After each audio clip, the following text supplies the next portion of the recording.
பொங்கல் இட்லி தோசைக்கு காய் எதுவும் சேர்க்காம பாசிப்பருப்பில் இவ்வளோ டேஸ்ட்டாக சாம்பார் செஞ்சு பாருங்கள். குக்கரில் 1 கப் பாசிப்பருப்பு இதை நல்லா வாஷ் பண்ணிக்கலாம்.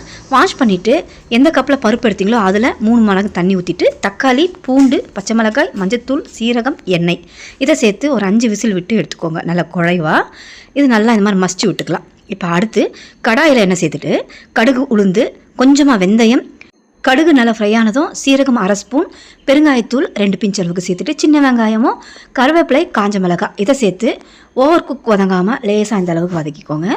நெக்ஸ்ட் 1 டீஸ்பூன் சாம்பார் பொடி இதை நல்லா மிக்ஸ் பண்ணி 1/2 டம்ளருக்கு தண்ணி சேர்த்து ஒரு கொதி வரட்டும்.